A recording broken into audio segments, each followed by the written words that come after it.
Olá, estamos iniciando o programa Teorema. Nessa semana temos mais um assunto para ser proposto como discussão, diante da qual os nossos convidados irão propor entendimento dela ou mais questionamentos para chegarmos, enfim, a uma nova compreensão. E vamos à questão do teorema de hoje. A polêmica está instalada. As discussões sobre política giram em torno da possível aprovação da admissibilidade da proposta de emenda à Constituição, a PEC 33, que submete as decisões do Supremo Tribunal Federal ao Congresso. A questão é: estaríamos vivendo um processo de crise de poderes no Brasil?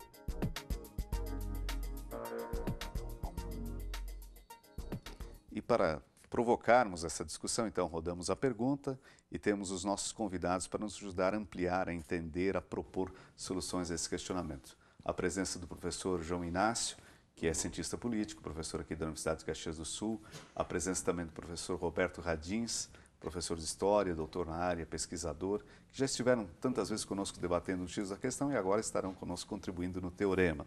Forma a nossa bancada aqui, o nosso espelho do pensamento para perguntar e refletir. Nós temos a presença do Rafael, que é estudante de História, né, Rafael, e também já milita na vida política, é vereador em Caxias do Sul. A presença do Conrado, que é estudante de Direito e também irá participar, ajudar a questionar os nossos convidados.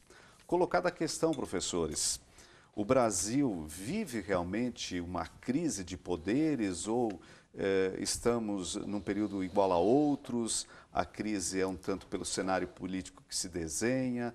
Professor João Inácio, nos ajude a começar a entender essa questão. Pois olha, nós estamos vivendo talvez um outro capítulo, né? Ou um novo capítulo de um relacionamento que, na verdade, ele não que o termo crise seja novidade, mas de certa maneira há um padrão de relacionamento entre os três poderes que a gente pode falar de crise, mas na verdade é um padrão bastante desequilibrado, né? Sim, quem é que está mais forte, quem é que está mais fraco, como é que é esse jogo aí? De certa maneira nós tivemos um histórico, mas assim, se pegarmos desde a ditadura, né? E com o ordenamento jurídico a partir de 67, com certeza o poder executivo, né, ele se fortaleceu bastante. E o pior é que com a Constituição de 88 não foi revertido isso, né? Então, se nós formos pensar mais adequadamente, né, há um desequilíbrio em vantagem do poder executivo, né, deixando, digamos assim, o judiciário bastante secundarizado e o poder legislativo ainda muito mais, a ponto de que, hoje em dia, o Poder Executivo legisle mais do que o Poder Legislativo, né? E eu acho que, como reação até a essa, digamos, muitas vezes inoperância do Poder Legislativo, o Judiciário tem um pouco, assim, só botado as manguinhas de fora, né? Então, eu vejo pela própria fragilidade do Legislativo, é mais fácil de brigar com o Legislativo. Então, a atual conflito entre o Judiciário e o Legislativo, na verdade, dá conta e deixa escondido, de certa maneira, que o principal poder no Brasil hoje em dia é o executivo, que legisla, que tem uma força muito grande, né? Tanto porque tem a chave do cofre, mas também porque tem tido muitas iniciativas na área legislativa, né? E Sim. O judiciário e o executivo, o legislativo, de certa maneira, estão pegando as migalhas desse processo. Sim. Professor Roberto, olharmos esse momento, é claro, sempre é interessante, é necessário Sim. olhar a história, mas o senhor diria que é um momento de crise, realmente, que tem um sinal amarelo ou vermelho, aceso, alguma coisa assim, ou não? Esse sinal amarelo ou vermelho, né, se é que ele existe, ele sempre esteve, né, nessa oscilação, né? Oscilação. Historicamente, o nosso país se constitui politicamente desde o período colonial e período imperial, carregando uma tradição, né, que os teóricos, e o João Inácio é muito mais autoridade para falar sobre isso também, chamam de Estado patrimonialista. O poder político ele é patrimonializado por determinados grupos, tá? E, sem dúvida nenhuma, né, nessa tentativa de se equilibrar os poderes na perspectiva de Montesquieu, né, sempre houve uma força maior concentrada no executivo, sem dúvida nenhuma, né? Se nós olharmos a nossa primeira Constituição de 1824, mesmo que ela tenha contemplado essa divisão dos poderes, ela criou uma certa anomalia do absolutismo com a manutenção ou a criação, né, de um poder que era um moderador, que era o poder exercido pelo próprio imperador, né? Provavelmente, se essa tensão dos moldes atuais tivesse ocorrido no Império, o imperador teria resolvido a questão, né, em razão do seu poder, né? Sim. E, enfim, a Constituição republicana recolocou essa divisão dos poderes, né? E é importante talvez colocar que concordo com o João que quem tem a chave do cofre é o executivo, né? E desempenha muitas outras funções para além, né, de governar, né, de executar, né? O executivo, né, ele tem atuado historicamente de forma muito atuante, tem atuado no sentido de governar efetivamente o país. Os momentos complicados que nós tivemos de regimes fechados, né? Estamos pensando aí na época de Getúlio e a própria ditadura militar mostrou isso de forma muito evidente, né? Perfeito. Conrado e Rafael, vocês já estão prontos aí para intervir? Quem quer começar? Pode ser? Então, Rafael, tua questão, tua colocação sobre esse assunto. Bom, então eu analiso, a partir do que os professores disseram, que essa rota de coalizão entre os dois poderes, o judiciário e o legislativo, é histórico, que não é de hoje que está acontecendo, né, no fervor de antecipação pré-eleitoral, já que a gente vê na mídia, né? Esse projeto, por exemplo, da PEC 33, é desde 2011 que está tramitando, né, nos nossos poderes. Mas quem tem o poder efetivo de estar decidindo por todos os cidadãos brasileiros é o legislativo, são os senadores e os deputados. Não é a toga e nem uma roupa que vai definir o que tem que ser definido no nosso país, né? Então, os poderes, e isso a Constituição já prevê, a Constituição de 88, quem tem o poder de tomar as decisões são os nossos senadores, os nossos deputados, e não os magistrados, né? Então, daqui a pouco a gente vai estar os militares intervindo nas nossas relações do cotidiano. Gostaria de deixar alguma questão para o João Inácio, para o Roberto? A questão é essa, que a gente ouve muito a mídia pautando que a intervenção do executivo, do legislativo no judiciário. É de hoje que está acontecendo isso ou não é competência do legislativo tomar essas decisões? Conrado, gostaria de aproveitar também, por favor. Obrigado. Agradecer também aos professores pela oportunidade. E, na minha opinião, eu vejo mais essa crise como ela sendo meio nebulosa. Por quê? Porque isso veio à tona agora justamente após o julgamento da ação penal 470, ação do mensalão. Sim. E apesar dele ter mesmo dito que a PEC ela foi proposta no ano de 2011, isso acabou vindo à tona agora em suposta retaliação às atitudes que o Supremo Tribunal Federal estaria fazendo. Concordo também com o colega no sentido de que quem deve ter essa palavra assim, é o legislativo, porque o processo democrático, foram eles que foram escolhidos pelo povo para estar ali representando.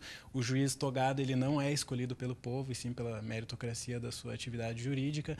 Mas também concordo que, face essa ausência do legislativo de fazer com que aquilo realmente funcione, o judiciário acaba, nas suas decisões, fazendo cartas e leis que deveriam ser de competência do judiciário. E a questão que eu gostaria de deixar para os professores também é um debate que duas personalidades jurídicas fazem, que é o Hans Kelsen e o Charles Schmitt, que um aduz que a competência da palavra final sobre quem manda na Constituição é a do judiciário, que é o Kelsen, e o Schmitt, que fala que essa decisão deve ser política. No meu ponto de vista, agora o judiciário se sobressai ao legislativo em função de todas as falhas que o nosso país já veio por algum tempo atrás apresentando, mas também deixar essa contribuição para que a gente debata um pouco sobre isso. Ok, quem quer começar? Roberto, João Inácio? Roberto, por favor. Talvez só para colocar uma situação nova que a gente está vivendo, né? Historicamente, pós, né, regime militar, houveram muitas tensões entre o judiciário e o legislativo. Isso não é nenhuma novidade. O que aparece de novo é que essas tensões recebem visibilidade. O que a gente tem no momento? A possibilidade, por exemplo, dos juízes, o Supremo, terem um contato direto através do canal, né, a televisão. Então, cada um dos poderes hoje, né, tem seus canais e tem utilizado esses canais com vistas a colocar as suas posições. Então, isso é uma novidade. Tá? E talvez o tema em pauta receba, né, toda essa publicização, tá?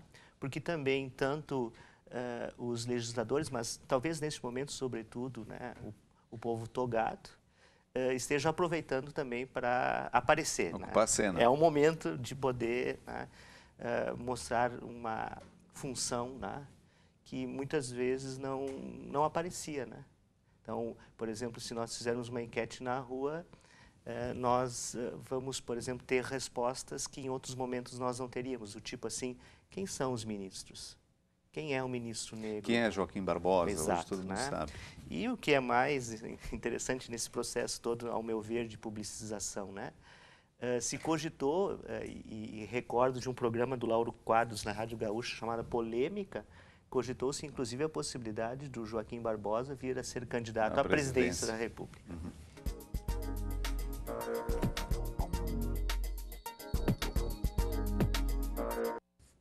O Brasil vive uma crise de poderes. João Inácio, já tentamos dissecar um pouco esse assunto, tivemos a contribuição também dos estudantes. E o que você analisa, o que você diz a partir das perguntas também colocadas? Eu não simpatizo muito com a banalização do termo crise, né? Hoje tudo é crise, né?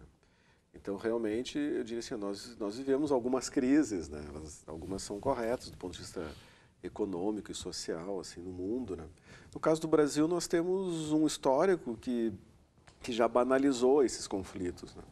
E eu diria o seguinte, talvez o mais importante para o cidadão não seja nem quem dê a última palavra, mas sim a primeira, né?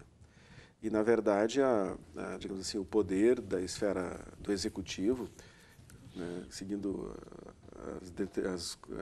a metáfora do Rafael, né, ou seja, o executivo é o que tem a farda, o executivo é o que tem o jaleco, o executivo é o que tem o guarda-pó. O executivo é aquele que acaba interagindo diariamente com a população, na unidade básica de saúde, na polícia e coisas do gênero, e vejo que... Aquelas questões imediatas. E o executivo, assim, às vezes a vida das pessoas ela é decidida ali na primeira palavra, não na última, né? E penso que o executivo, no mundo inteiro, mas especialmente nas repúblicas presidencialistas, né, assumiu um tamanho assim, muito gigantesco, né? Então, de certa maneira, né, a ideia do Estado democrático de direito era de que o povo participasse mais e também os seus representantes pudessem, tanto no legislativo quanto no judiciário, segurar um pouco essa ação mais, né, forte do executivo. No caso, o legislativo tem atuado muito pouco nesse sentido, se nós pegarmos, seja também em outros países, mas especialmente o Brasil, que tem o chamado presidencialismo de coalizão, no qual o executivo e o legislativo formam amplas maiorias. Então, os poderes legislativos em todos os níveis no Brasil, seja no governo federal e o Congresso, seja as assembleias legislativas e os governos estaduais e as câmaras municipais das maiores cidades, hoje em dia os poderes legislativos eles são mais endossadores, né, do que os poderes executivos que conseguem fazer as alianças, né? Então, o poder legislativo tem atuado pouco nisso, né? Então, o judiciário ele é demandado, a população, né, vai à Justiça do Trabalho, a Justiça Comum, que chega até o Supremo Tribunal Federal, a Justiça Eleitoral, todas as justiças elas elas recebem uma demanda das pessoas que não se sentem, né, contempladas nem num e nem no outro. E é óbvio que a justiça ela tem de botar as manguinhas delas de fora. Sim. Só que numa república democrática, na soberania popular, quem dá a última palavra, quem deveria dar é o povo, né? O povo é o dono, então o povo pode ter o luxo de cometer um equívoco, ser injustiço, digamos assim, cometer uma injustiça, ter uma ação errada, que o povo é o dono, ele pode cometer um tipo de atividade dessa, né? Então, em tese, assim, o sistema ele teria que ser construído, né? E, de certa maneira, ele foi, no sentido de que o povo desse a última palavra. E quem é que é o povo? De certa maneira, são aqueles, diretamente, o povo ou os seus principais representantes, no caso do Poder Executivo ou dos deputados, senadores, né? Então, a ideia de que o próprio judiciário seja também, não só mérito, seja também um respingo da soberania do povo, sim, na medida em que os ministros do Supremo Tribunal, eles são indicados pelo Poder Executivo e Legislativo. Então, na verdade, o ministro do Supremo, os ministros dos Supremos Tribunais, né, não só do Supremo Tribunal de Justiça, e por aí vai até assim, os desembargadores no Rio Grande do Sul, né, eles são indicados, de certa maneira, pelo povo. Né? Então, de certa maneira, assim, ó, o povo é o dono, o povo é o soberano, então ele, se não consegue exercer diretamente, tem que ser os seus representantes. Então, não é o mérito, não é só o conhecimento. Na verdade, em tese, quem deveria fazê-lo melhor em nome do povo é o legislativo, que ele é mais representativo, tem todas as facções, né? O judiciário ele teria que ter uma proatividade, mas muitas vezes defendendo aquelas cláusulas pétreas, né? Que é o poder, sim, que é assim, a tarefa do poder do Supremo Tribunal Federal é defender essas iniciativas todas da sociedade, claro, do próprio Executivo, em relação às cláusulas pétreas. Né? Talvez, na pergunta colocada pelo programa, mais do que crise, tensão seria mais talvez adequado? Uma negociação, né? O Estado político é um Estado de negociação. Nós temos 3 poderes, e esses poderes estão constantemente, sim, negociando. Talvez a avaliação que se faça de um discurso hegemônico que chega ao senso comum, tem hoje maximizado a ideia de que é uma crise, que eles estão brigando. É que se não bota a palavra crise, não tem manchete. Exato. Não, então, o que a gente tem mais na realidade, a notícia. Né? E talvez, Jacó, só para retomar uma outra questão, né? Como é que é essa negociação política no Brasil? Como é que ela efetivamente funciona, né? Retomando uma questão que eu coloquei no primeiro bloco, o que a gente tem é uma tradição ainda muito patrimonialista. Os países ditos mais avançados, tanto no plano econômico quanto, em especial, no plano político, eles carregam uma tradição diferente, que é uma tradição contratualista, né?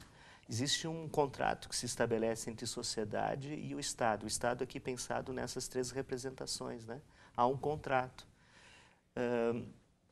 Que a sociedade pode, né, de tempos em tempos, né, retomar, né, avaliar, mudar. Se pronunciar sobre isso. Nós temos, por exemplo, no plano do Executivo, isso sendo refeito, né, de período eleitoral em período eleitoral. Esse contrato, ele ainda não está bem elaborado, acho que para a sociedade brasileira. A gente tem uma cidadania muito recente, a gente é muito jovem em termos de cidadania, né? Se a gente quiser, a gente pode falar que pós-Constituição de 1988, com todas as limitações da Constituição, né? Ela é promulgada, sim, inclusive com o codinome de Constituição Cidadã, né? Mas ela deixou muitas coisas para trás. E muitas das decisões ainda, né, que estão colocadas vácuo aí que na Constituição não foram postas em prática. Eu diria assim que nós vivemos uma crise hoje, e talvez o Brasil, a pior crise nem seja a brasileira, desses conflitos assim que são, de certa maneira, picuinhas, né? Mas se nós pensarmos nos países, né, que o Roberto falou, mais desenvolvidos, né, hoje sim eles vivem uma crise na medida em que eles não conseguem, seja com a economia de mercado, seja com o estado de bem-estar social, contemplar, digamos assim, os desafios de manter aquela população toda com, sim, benefícios, emprego e renda. E nenhum dos poderes, seja o judiciário, executivo e legislativo, tem respostas, né, para os desafios atuais, né? Eu diria que o Brasil ele nem está diante dessa crise porque ainda nós temos um relativo desenvolvimento, um aquecimento da economia e pleno emprego e coisas do gênero. Então, a crise ela aparece mais como essas picuinhas, né? Mas eu diria que no mundo, esse modelo do Estado democrático de direito, esse modelo que baseia assim, a sobrevivência, o desenvolvimento numa economia de mercado ou no estado de bem-estar social, ele está em crise hoje em dia. Então eu penso assim, o Brasil talvez ele vai encarar menos, ou de maneira mais difícil, por essas picuinhas, mas nós não podemos negar que exista uma crise no mundo, né, em relação a isso. É uma crise deste modelo, né? Desse modelo capitalista, né? Mais uma rodada aqui?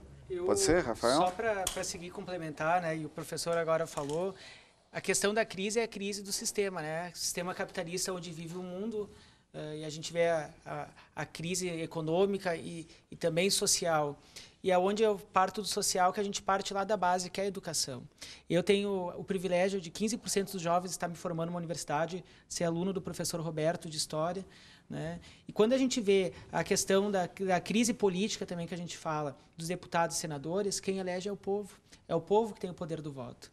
Então, se não está funcionando a coisa pública em todos os setores, é o povo também que tem que rever seus conceitos, mas a raiz de tudo é a educação.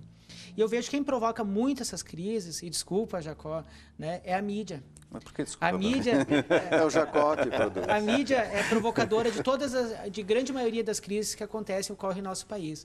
E voltando a dizer, né, que essa crise... Isso dá um outro programa. Dá um outro programa. Dá um outro programa. Dá um outro programa.